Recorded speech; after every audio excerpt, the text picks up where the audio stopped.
nasci em 26 de janeiro de 1944. Por causa disso é feriado de Santos. Dia 26 de janeiro é feriado da cidade, porque é dia da cidade também, né, por causa do meu aniversário. Meu pai era Edson Paz de Melo e minha mãe Leonor Fernandes Paz de Melo. Meu pai era cônsul do Sergipe em Santos. Vocês vão achar aí gozado, mas é assim, ele era sergipano e ele veio para Santos e começou a trabalhar com importação de bebidas. Ele era vereador e eu tive uma infância muito feliz. Eu tenho 2 irmãos, aliás, dois, porque o mais novo, porque o mais novo faleceu em 2016, era professor vice-diretor da Escola Santa Cruz em São Paulo, e o mais velho é jornalista, por sinal é casado com a Irene Ravache, atriz, e eu tive uma infância muito boa até os 11 anos, quando meu pai faleceu. Aí era uma outra época, em que, pese ele ter sido político, eu não pude pensar, mas, poxa, ele era político, mas naquela época político não ganhava dinheiro e nem tinha o que tem hoje. Enfim, mas mesmo assim minha mãe foi uma heroína, conseguiu criar os 3 filhos. Aí eu fui jogador de futebol, mas quando eu era jogador de futebol, joguei na Portuguesa Santista e joguei no Palmeiras. E todo mundo pensava, mas por que jogador de futebol? Eu fui jogador de futebol porque primeiro eu pensava, eu tinha ideia de fazer medicina e depois não vai dar, aí eu pensava em fazer agronomia, também não deu certo. Aí eu falei, olha, quer saber, eu vou ser jogador de futebol. Não é assim você ser jogador de futebol, foi consequência. Eu acabei sendo jogador de futebol, deu certo e inclusive eu pude estudar. Aí eu fiz faculdade de jornalismo enquanto jogava futebol e na época que eu estava no Palmeiras eu viajava, a gente viajava muito, Europa, Ásia, África, a gente ficava um mês sem ir na faculdade e se não fosse futebol eu não teria conseguido, porque a gente sempre tem umas manhãzinhas assim que os professores davam moleza pra gente. Bom, enfim, aí eu jogando futebol, eu estudando jornalismo, eu conheci a minha namorada, que acabou sendo minha mulher, isso já há 47 anos. Aí eu tenho 2 filhas, hoje eu já tenho 4 netos, e acabei, concomitante com a profissão de jogador de futebol, eu comprei um posto de gasolina e tinha uma comissária de despacho. Aí eu fui tocando minha vida, até a hora que meu sogro, que era médico, também já é falecido, ele precisou do administrador hospitalar, porque teve um problema com o administrador lá no hospital dele, que é o São Lucas, e ele me convidou para ir. Eu falei, mas administrador hospitalar? Eu sou ex-jogador de futebol. Eu falei, mas você tem uma cultura boa, você é jornalista, já estava formado nessa época, e você administra um posto de gasolina, que não é uma coisa fácil, enfim.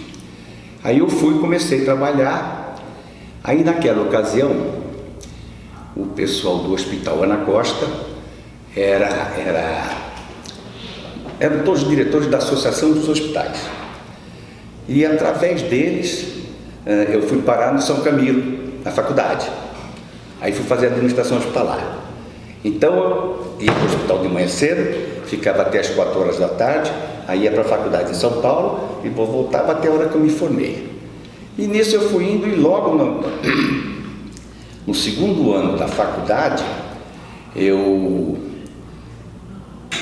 me colocaram na Associação dos Hospitais. Então eu era representante aqui em Santos na Associação dos Hospitais. Aliás, eu era diretor da Associação dos Hospitais. E nisso eu fui eleito aqui em Santos, presidente da regional da Associação dos Hospitais do Estado de São Paulo de Santos. Isso eu fiquei, acho que uns 15 anos, de vez em quando mudava, entrava alguém de outro hospital, mas normalmente eu que coordenava tudo isso. O sindicato, nessa ocasião, não é quem cuidava mais era a Associação dos Hospitais, até por causa do INSS, INPS, aquela coisa toda. E eles tinham um relacionamento muito grande, então os hospitais estavam todos agrupados mais na Associação dos Hospitais do Estado de São Paulo. Já existia o sindicato e o meu hospital já era afiliado ao sindicato. Até que, num determinado ponto, o sindicato começou a se desenvolver mais, começou a se envolver mais com os hospitais de uma forma geral e principalmente aqui em Santos. Era uma época que os tecidos coletivos começaram a apertar, os empregados a reivindicar muito mais e o sindicato era o real representante dos hospitais junto a todos os órgãos do governo. Então já houve um entrosamento maior do sindicato dos hospitais com os hospitais aqui da cidade. Na metade do caminho eu fui fazer faculdade de Direito. Então me formei, fiz exame da OAB e hoje eu sou advogado. Eu comecei a trabalhar até fazer direito, advocacia na parte criminal e fazer júri, que eu acho que júri é a essência do direito. Mas era muito difícil porque você perdia pelo menos 2 dias para estudar o processo quando ia ter o julgamento. Aí às vezes o julgamento durava quase um dia, dependendo do caso. Aí você ficava estragado durante 2 dias depois. E era mais ou menos incompatível com a minha situação de administrador hospitalar. Então eu parei, mas comecei a fazer algumas coisinhas ainda de direito, mas me afastei da faculdade de Direito, aliás, da labuta no Direito, mas eu sou advogado. Bom, voltando, aí o sindicato começou a desenvolver os trabalhos que ele fazia. E o pessoal começou a usar mais o sindicato, a acreditar mais no sindicato. E isso eu estou falando de coisa de talvez 30 anos atrás. Foi até antes do Dante. Antes do falecido Dante, que os hospitais começaram a usar mais o sindicato, não era nem prestigiar, porque eu acho que o sindicato é que prestigiava a gente, dando toda a atenção. E aí aqueles problemas problemas contábeis, problemas tributários, o sindicato sempre dando assessoria para nós. E uma coisa importantíssima, que eu acho que é o que os hospitais mais usam do sindicato, é o problema não, que não é problema, é solução, de ensino e pesquisa, que são os cursos que o sindicato promove. Simples, eu acho que o sindicato é para ser usado. Se a gente paga o sindicato, se nós somos sindicalizados, nós temos que usar o sindicato. E o sindicato nunca vai se furtar em ajudar os associados, eles estão lá para isso. Acho que a administração, antes de mais nada, é bom senso. Lógico, você tem que ter uma certa cultura, você tem que ter conhecimento, você tem que estudar, você tem que acompanhar, você tem que ler, você tem que ter o apoio do sindicato para quando você tiver dúvidas, e tudo isso eu tive. Então eu fiz uma mudança totalmente radical na minha carreira. Parei com tudo para ser administrador hospitalar. E eu comecei num hospital que tinha 18 leitos, em 1974. Em 1979, nós estávamos inaugurando um hospital com 100 leitos. Então, nós passamos de um pronto-socorro de ortopedia e traumatologia para um hospital geral, quer dizer, começando com clínica médica, clínica cirúrgica, maternidade, e hoje é um hospital que inclusive a gente faz cirurgias de coração e alta complexidade. Não foi fácil, foi muito difícil porque nós tivemos períodos muito distintos na economia brasileira. E o principal é a economia. Isso é que deixa você bem ou mal, porque infelizmente, você depende da economia do país para você progredir. Nós tínhamos um atendimento, porque tínhamos e temos até hoje um pronto-socorro que é referência aqui porque trabalha 24 horas por dia, 365 dias por ano. E a gente tinha um atendimento muito grande do INPS, antes do SUS. E era um atendimento de qualidade, porque um hospital limpo, um hospital com índice de infecção melhor do que os melhores índices do mundo. Isso está lá para provar. A nossa comissão de infecção hospitalar funciona plenamente. E de uma hora para outra, o PT tirou a gente, porque aqui em Santos foi o PT que achou que era um hospital de fins lucrativos, como eles diziam, era um hospital particular e não era filantrópico, e só quem tinha que atender o SUS seriam os filantrópicos. Houve um problema muito grande para a população, que ficou um pouco desassistida, e para os hospitais, porque você tinha um número de funcionários de acordo com aquele número de atendimentos. De repente você pega e cai teu atendimento em mais de 50%, você tem que resolver o seu problema. Então houve dispensa, isso tudo custa muito dinheiro, mas nós tivemos que fazer isso, porque não adianta você ficar com aqueles funcionários, você diminuir o número de leitos. Tudo isso foi uma consequência muito ruim. Hoje as coisas parecem que estão entrando nos eixos, a gente está trabalhando mais tranquilo, um pouco mais de segurança, mas volto a dizer, ainda eu estou querendo um investidor estrangeiro. Será que eu vou pôr dinheiro no Brasil? Puxa vida, os juros lá agora estão 6%, 7%, mas mesmo quando era 14%, 15%, e os juros dos Estados Unidos de 2%, por exemplo, eu estou fazendo uma analogia.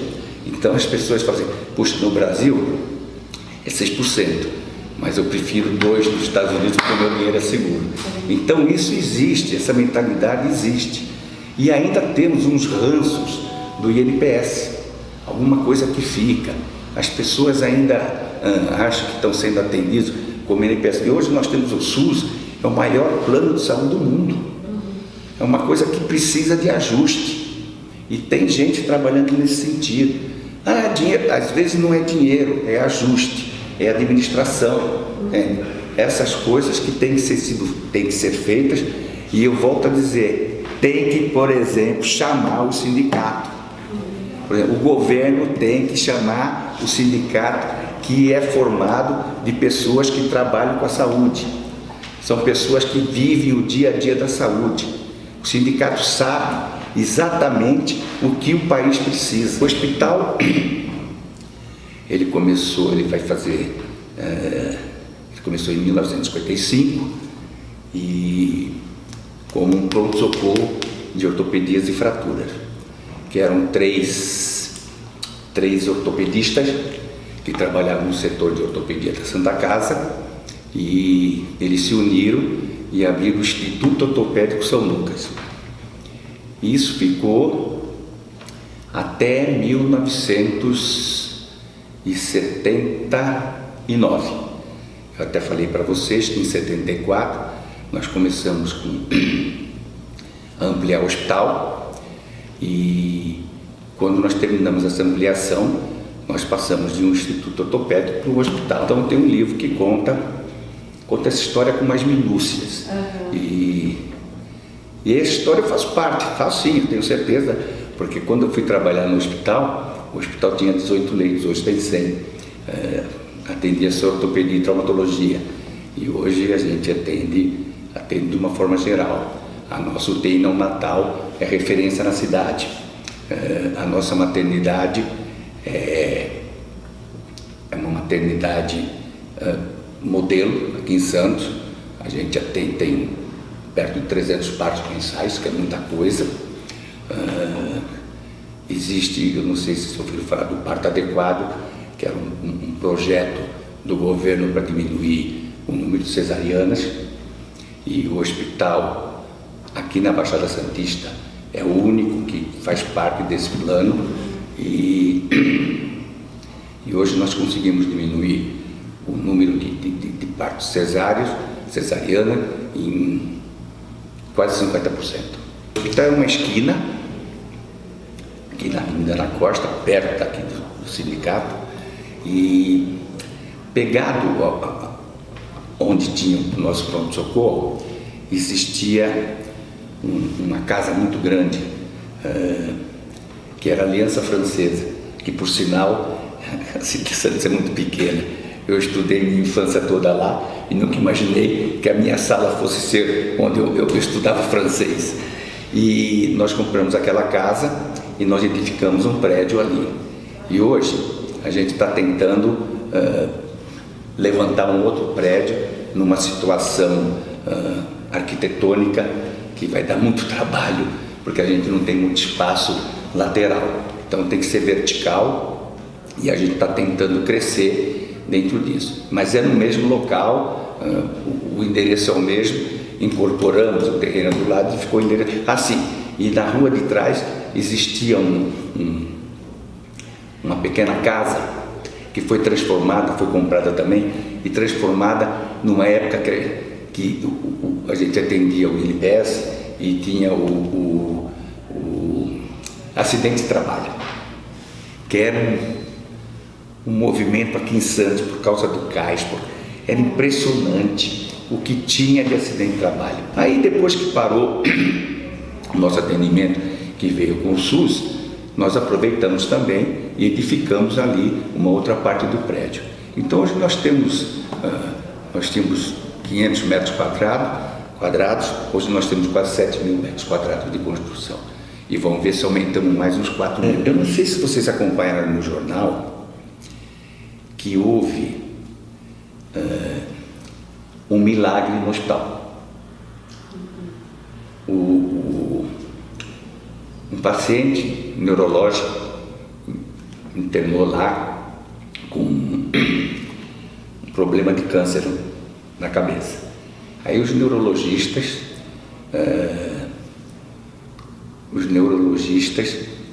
falaram que ele estava lá e tal. Aí um padre de uma paróquia de São Vicente veio visitar o paciente, que o paciente era conhecido dele, e trouxe umas pílulas da Madre Teresa de Calcutá, que agora é santa, né? E deu essas pílulas para ele. Em 3 dias sumiu o câncer. Tanto que o neurologista que está atendendo foi para o Vaticano, ficou no Vaticano, naquela clausura, entende? Sendo entrevistado pelo pessoal, pelos milagreiros, entende? E foi constatado mesmo um milagre. Eu devo muita coisa de relacionamento e de amizade ao futebol. Primeiro, que eu estudei em todas as escolas de Santos, do primário até o colegial. Saía, ia mandado embora, não ia na aula por causa do futebol. Então, para vocês terem uma ideia, o ginásio, antigamente era ginásio, primeira, segunda, terceira e quarta série. Hoje eu não sei nem como chama isso. Então você tinha que fazer em 4 anos, eu fiz em 9. Quando eu estava no Palmeiras e a gente viajava, muitas vezes eles pediam para mandar matéria. Então eu mandava umas matérias assinadas que eu tenho até hoje. E depois teve, aqui em Santos fundaram um jornal, a Folha de São Paulo fundou um jornal chamado Cidade de Santos. E eu fui trabalhar, fazer alguma coisinha lá, que era mais de estágio e tal, mas acabei fazendo. E depois eu fui trabalhar na prefeitura, na assessoria de imprensa, com a minha mulher, com as amigas e tal. O prefeito, na ocasião, falava: eu preciso de vocês lá. E nós fizemos um trabalho até muito bom. Eu era protegido, porque meu irmão trabalhava no Jornal da Tarde, era editor de variedades.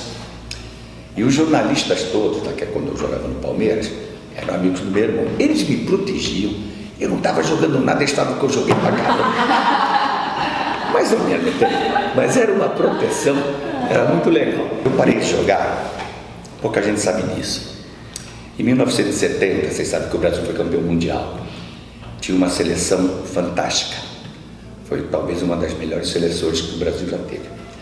E era a época que eu estava no auge do Palmeiras, 1968, 69 e o começo de 70. E eu tinha esperança de ir nessa Copa.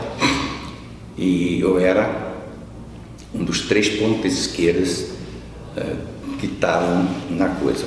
O primeiro era não sei se vocês ouviram falar, o Paulo César Caju, Paulo César Lima, que jogava muito. O outro, o Edu, que jogava no Santos, que jogava um diabo, né? E o terceiro, eu. Houve uma fase que eu estava melhor que os dois, e depois ia contrabalançando. Bom, aí eu não fui convocado, foram os dois, com méritos, porque jogavam mais do que eu, ainda que em algumas fases eu tivesse melhor que eles, e acabaram não jogando porque o ponto de esquerda foi o Rivelino. Eu tiro sarro com eles até hoje. Então, o que adianta vocês terem ido? Não jogaram uma, porque eles jogavam era o Rivelino. Aí, naquela época o futebol não era como hoje, entende? Eu falei, daqui para frente, eu tinha proposta, por exemplo, de ir para Curitiba, jogar no Curitiba. O Vasco da Gama andava atrás de mim. Eu falei, mas eu vou sair daqui. Tem o meu posto de gasolina, tem a faculdade que não tinha terminado ainda. Me meter num time desses, que era um time grande, vou ganhar dinheiro mais de 2 anos, não sei o quê.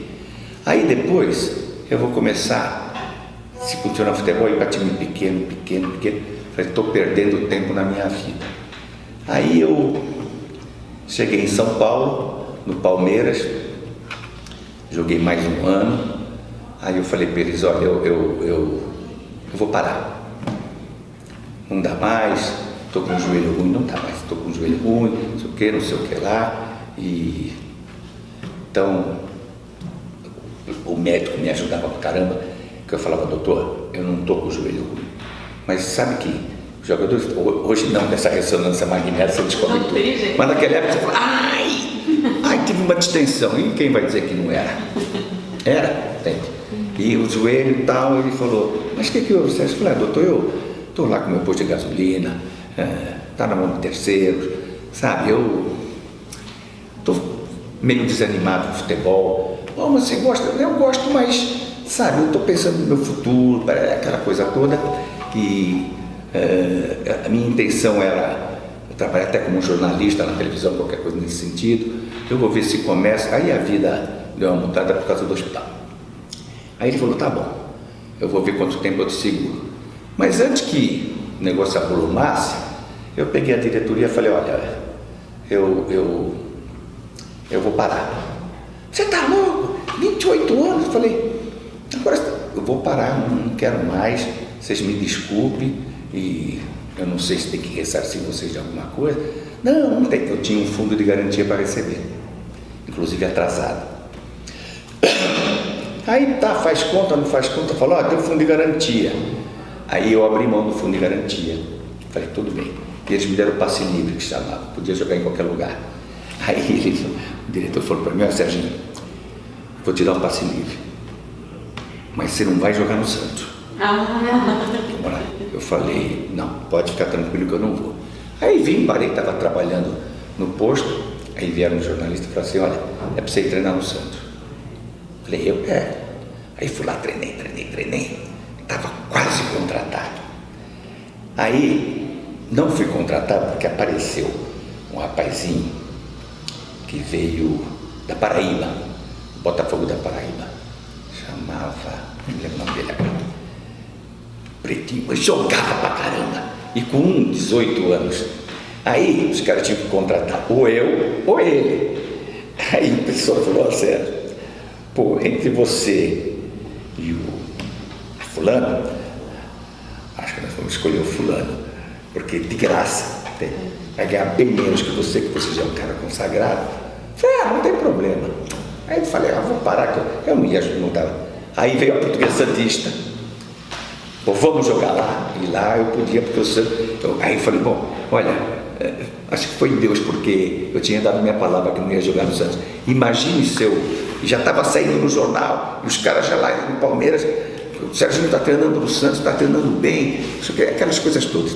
Aí eu fui para a Portuguesa, ainda disputei 2 campeonatos na Portuguesa, disputei bem assim, e eu era mais diretor do que jogador, mas aí falei, aí parei, aí fui para o hospital, comecei no hospital e tal, aí falei, agora não tem mais jeito, entende? Aí eu parei.